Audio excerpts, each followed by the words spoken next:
Hold questions, please. Hold questions, please. Not until we're finished with the conference. Not until we're finished with the conference. Hold questions, please. I know you guys are waiting. Been waiting patiently, but we appreciate it. Alrighty. Hello, folks, and welcome again to episode 2 of the weekly Beatdown. Let me first start off with let's see, I don't know what you want to call it, boasting, or I'm just proud of myself. Week 2, the Oracle bounced back with a predicted, yet easy as predicted, victory versus the Phillies. Let me give you a quick recap. Really, if you watch the episode 1, you'll see how we did it. We did it exactly as I said we do it.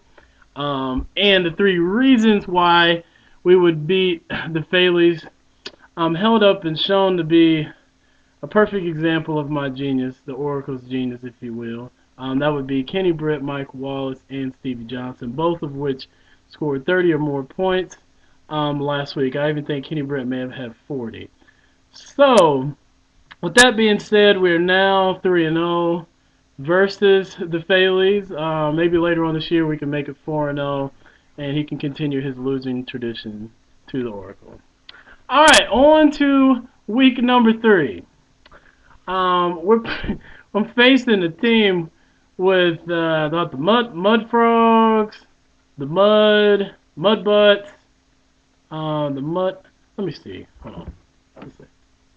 Oh, the Mud Dogs. Oh yeah. Okay, cool. This guy's a real Adam Sandler fan.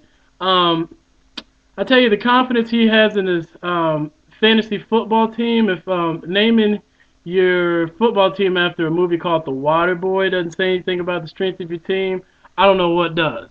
Because unless he's going to hydrate Kenny Britt on the sidelines as he hangs up 40 on his fantasy team, I don't see any reason for showing up tomorrow. I'll just go ahead and tell you, we definitely have matchups all across the board. Let's see, that are pretty favorable. I'm pretty much the only real change I'm going with in my lineup this week. We are blessed to play the Kansas City Chiefs, so I'm going to start Ryan Matthews at running back, and we're going to throw Antonio Gates back in there. I mean, and I will mention that too. I mean, we pretty much gave Antonio Gates the week off, and we still killed the Phillies. So this week we expect him to come back, and our reasons for victory, which I should just flat out call the reasons for victory. Okay. Rashad Mendenhall, Ryan Matthews, both of our running backs we expect big days from, and the receivers as well. And let me just say, let me just talk about this whole mud dog thing. I mean, I don't know. I mean, Adam Sandler. Maybe he's a big Adam Sandler fan. Like the whole, romantic comedy thing. That might be his thing, but it's really not mine. I watch man programs. Okay, like man movies, man related movies, and romantic comedies don't really fit in that category. Unless you like Billy Madison, in which we'd be happy to make you feel exactly like Billy Madison. What would that be? Old but yet young and inexperienced. In the realm of fantasy football, we plan on rubbing your face in another W, and we're looking to claim another victim. This should be, I looked at your matchup, and what do you have? You starting Kevin Cobb? What is that like?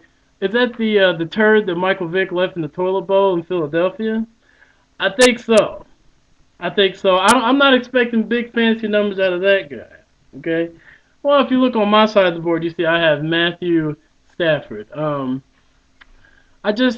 have a lot of confidence to the point where I really feel like there are a few guarantees in life. There are death, taxes, and Justin, Team the Oracle, Slaughter, and the Mudbutts. So, Mudbutts, we look forward to killing your fantasy football team this week. We look forward to hanging big numbers up on them and a sure route. And we'll go ahead and move on to 3-1, get you out of the way, and we'll be on to week 4. So, thank you, loser, for your time. We look forward to dominating you and your garbage fantasy football team, and have a terrible, terrible Sunday.